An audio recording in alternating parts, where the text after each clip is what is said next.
Bahraini Police Day continues, as December 14 will always remain a day to salute the contributions of police servicemen and women and to express appreciation of their endeavors to protect the nation's security and safety.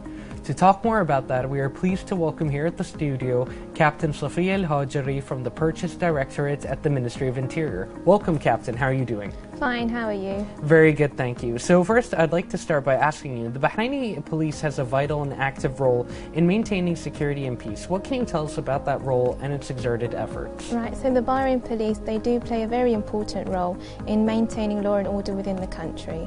A couple of responsibilities that they take on is law enforcement, making sure that all individuals adhere and follow the Bahraini laws. Apart from that, we maintain law and order during public events, let's say, such as the Formula One.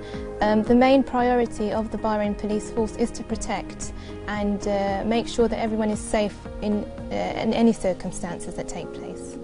Very well said, and thankfully here in Bahrain we always feel safe, so that's a perfect sentiment to convey. And what can you tell us about the main achievements accomplished by the Bahraini police during the current year? The Bahrain police force have managed to reduce the rate of crimes throughout the last year, and especially with the help of use of the enhancement through technology and surveillance. Apart from that, we have also managed to strengthen our ties with other nations worldwide, following also the social media.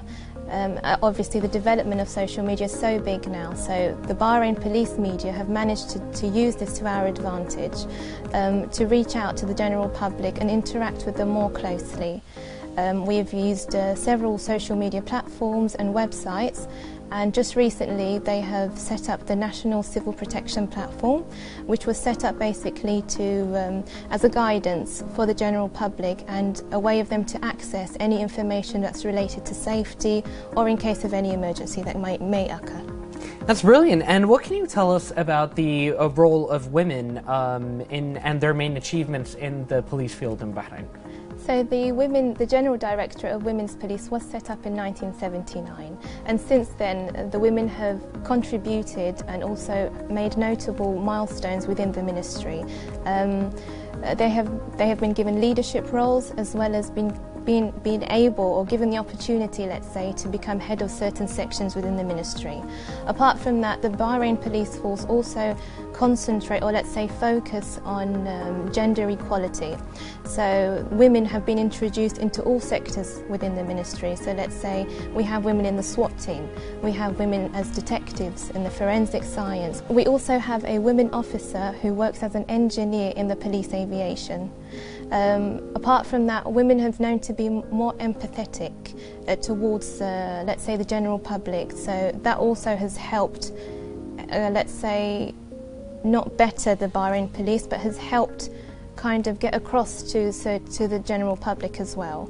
Because women have entered the police field and become a success, it has encouraged other women to go into different sectors, such as, let's say, to become doctors, lawyers. It has opened up so many fields to women who maybe couldn't do it before or were probably scared to go to do it. Say, for example, the General Director of Women's Police of Bahrain, Brigadier Muna Abdul Rahim, she was invited by Kuwait in 2008 to help set up their first women police system over there too.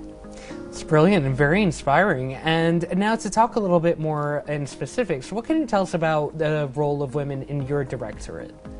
Right, so I'm working in Purchasing Directorate in the Ministry of Interior, and I myself am Head of Expendables branch within the local purchasing department.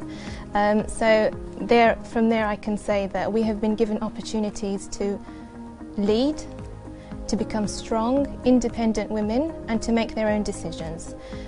We often encourage our women to strengthen their bonds or strengthen their relations with both the suppliers as well as the departments that they have to deal with by conducting regular meetings, because in our department we have to always know or let's say keep up to date with the new products that are being launched within the local market.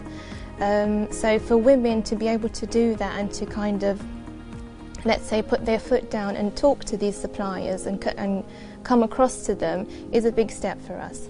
Also, in my own team, I have women who are dealing with, let's say, the transport sector, the Coast Guard sector, they deal with the spare parts and the maintenance of all the engines. So for us, maybe years ago, women wouldn't have been involved in that particular kind of sector.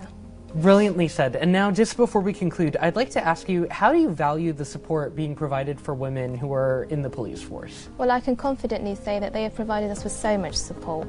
Let's start just with the recruitment process itself. They have been very fair and equal, both between men and women, to enter the police force. Apart from that, they have also taken into consideration the physical attributes and the differences between men and women. So let's say for the women, maybe the physical side might not be as harsh as men's side. The Bahrain Police Force also focus on gender equality. So again, when we go back to leadership and promotions, men and women are treated equally. And finally, also the ministry does take into consideration that a lot of women police are mothers. So they do get given the maternity support that we need. We get given in case like flexible working hours in case needed. And also they provide us with the health support that we need to. Brilliantly said. Thank you so much for joining us, Captain. Thank you so much for having me. Thank you so much. So viewers, stay tuned and we'll be back with more on this special episode of Bahrain Now.